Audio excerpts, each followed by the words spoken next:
Salve, salve galera, sejam bem-vindos a mais um Pode Chegar, diretamente aqui da Assembleia Legislativa, trazendo alguns temas importantes para São Paulo, para o Brasil e também, claro, que tem relação com o nosso mandato. E já desde 2018, mais ou menos, que a cannabis medicinal acabou se tornando um dos principais projetos do nosso mandato, desde que a gente conseguiu protocolar o projeto, que hoje já é lei aqui em São Paulo, colocando esses produtos no SUS paulista. E para falar sobre esse assunto hoje, estou trazendo uma profissional muito importante, eu acompanho ela nas redes, que é a Stephanie Santana, que é enfermeira de formação. Eu vou já apresentá-la para vocês, mas quero muito, antes de tudo, agradecer você pela gentileza de estar aqui conosco. E eu que agradeço por esse convite fantástico, adorei. Boa. Obrigada. Vamos lá. Então, como eu já disse, a Stephanie acompanha, a gente tem aqui uma lei estadual já produzindo seus efeitos. E para falar comigo, como disse, a Stephanie, que é enfermeira com ampla experiência nas áreas de emergência e assistência clínica, é pós-graduada em fitoterapia, possui formação internacional em cannabis medicinal pela Cannabis College em Amsterdã, atua como educadora canábica, promovendo educação continuada e acompanhamento especializado para pacientes e profissionais de saúde. Desenvolve atividades de divulgação científica e educativa sobre cannabis medicinal pelo YouTube, Instagram, TikTok, voltados à popularização do conhecimento técnico e seguro sobre esse tema. É fundadora também e proprietária da Clínica Flores do Bem, cujo nome faz alusão à obra do grande neurocientista e, para mim, a minha maior referência sobre o tema, que é o Siddhartha Ribeiro, onde integra práticas de cuidado com foco em terapias complementares e bem-estar. É também membro do SOBECA, que é a Sociedade Brasileira da Enfermagem Canábica. Ufa! Acho que é isso. Primeiro, Stephanie, queria que você começasse, né, a explicar para a gente sobre a tua formação. Eu sei que isso acabou te levando também, né, a fazer o uso, mas você já confidenciou para a gente, e eu acompanho pelas redes, você também tem epilepsia. Sim, E foi a partir daí que você conheceu o poder da cannabis?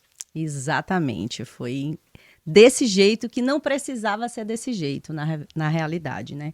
Eu sou epilética desde criança e tive crises espaçadas. Eu tinha crises de ausência, que são crises mais silenciosas.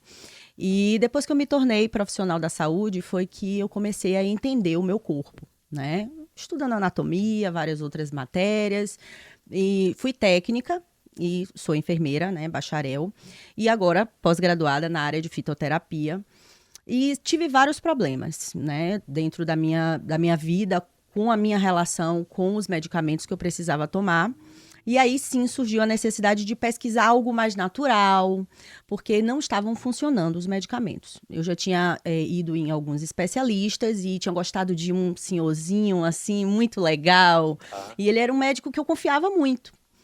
E chegou o ponto de eu dizer, não, não tenho mais como trabalhar sem medo, porque eu comecei a ter mais crises, eu estava passando por uma situação bem difícil no meu antigo casamento, né, no meu relacionamento, e para quem não sabe, a epilepsia ela pode desencadear mais crises ainda se você estiver muito estressada, passando por problemas, né, principalmente problemas pessoais, com a família, então isso pode desencadear mais crises e isso acabou ficando muito frequente na minha vida ter aquelas crises que silenciosas e depois ela evoluiu para uma crise tônico-clônica e aí eu precisei só uma realmente. dúvida, isso no meio da tua faculdade, da tua graduação ou... Eu já trabalhava na área Tá. técnica e fazia faculdade nessa época e muito estressada, né, TCC e criança, né, porque eu sou mãe, tenho 2 filhos e aí aquela loucura e eu desencadeava algumas crises e eu comecei a ficar com medo.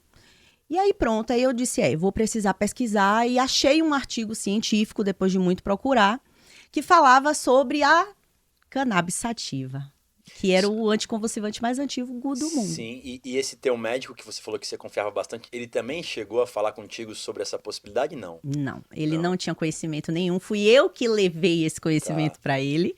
E ele ficou assustado na época, porque eu perguntei para ele: "Poxa, você sabe alguma coisa? Porque olha esse artigo que eu encontrei, eu traduzi para poder mostrar para ele". Ele disse: "Olha, na época que eu estudava, eu não podia absolutamente nem falar essa palavra. Então, assim, querida, eu não tenho como te Não ajudar, tenho conhecimento para tal. nenhum conhecimento". E eu disse: "Então tá, eu volto aqui para te contar sobre isso, porque eu vou pesquisar, porque não é possível que eu tenha 3 meses utilizando essa planta, porque eu não tinha conhecimento sobre o óleo, né? Não tinha acesso nessa época, né? Isso era o quê? 2015, 16. E Começando aqui no Brasil ainda com as exatamente. regulamentações. E aí eu estava muito preocupada e eu disse, eu vou testar. Então eu comprei de forma ilícita, né? Não era o prensado, era o que a gente chama na Bahia de o soltinho da Bahia, né? Que era uma planta de quintal. E eu disse, vou testar. E não é que deu certo. Quando eu utilizava os medicamentos que o médico mandava para mim, eu tinha crises espaçadas, comecei a ter mais crise.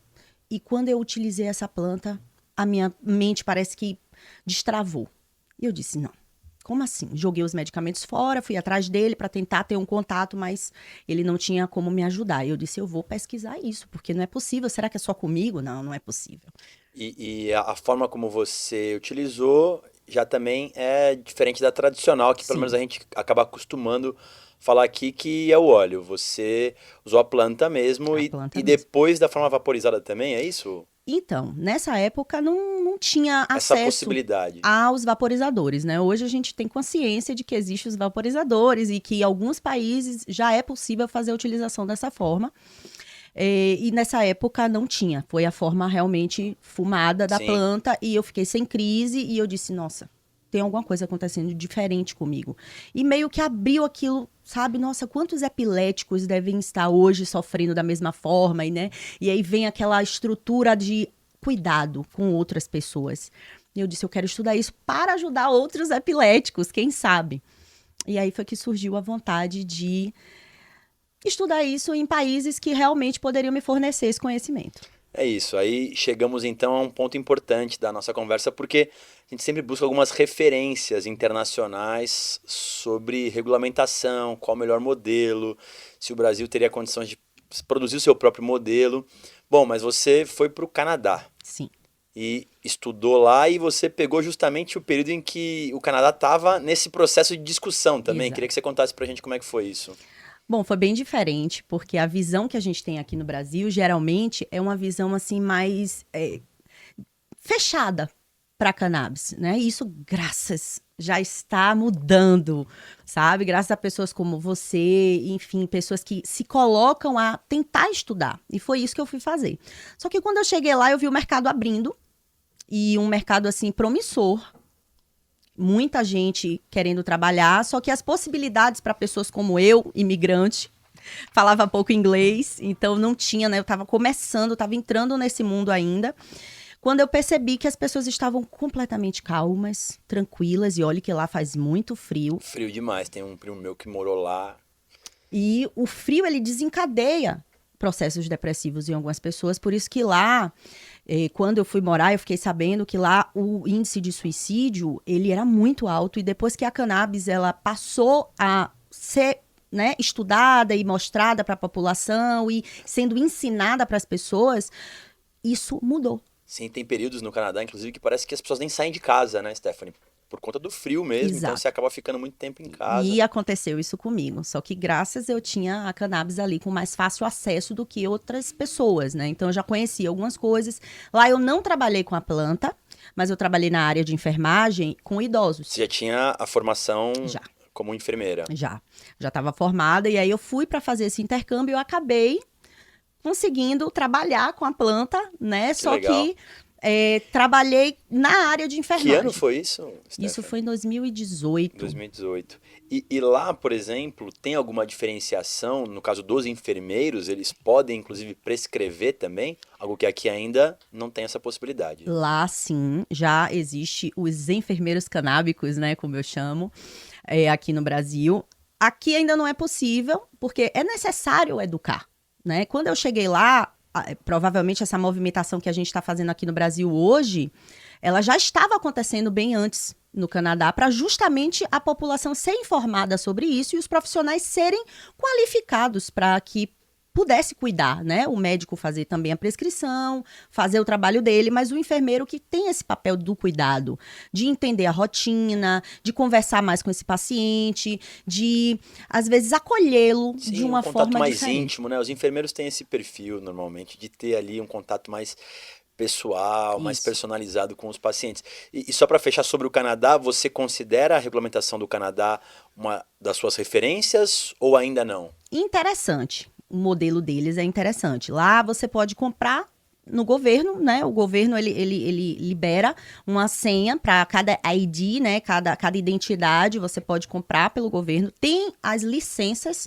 das pessoas que podem fazer a venda também direta. Lá você comprava no site e chegava no mesmo dia, só que podia chegar a qualquer momento, né? Até as 9 horas da noite, podia chegar na porta da sua casa, 28 gramas por pessoa. E aí a pessoa faz o que ela achar melhor. Se ela quiser fazer um óleo, se ela quiser fazer uso vaporizado, se ela quiser fazer o uso inalado, terapêutico, ela pode, porque lá é um pouco diferente, sabe? Eles já estão num nível de conhecimento que a gente está chegando aos poucos, com muita resistência, infelizmente ainda com muito preconceito, porque a gente sabe que é uma construção do conhecimento. É um processo, né? E aí acaba que eles têm o modelo deles, mas eu acredito que o Brasil ele tenha uma coisa que o Canadá acaba não tendo, né? Num sentido assim de amplitude, de tamanho, de sol, de espaço, eles não têm muito, Clima. né? E clima, tudo isso influencia. Então eu acredito que o Brasil ele possa ter uma regulamentação maravilhosa. Os últimos podem ser os primeiros, É né? verdade.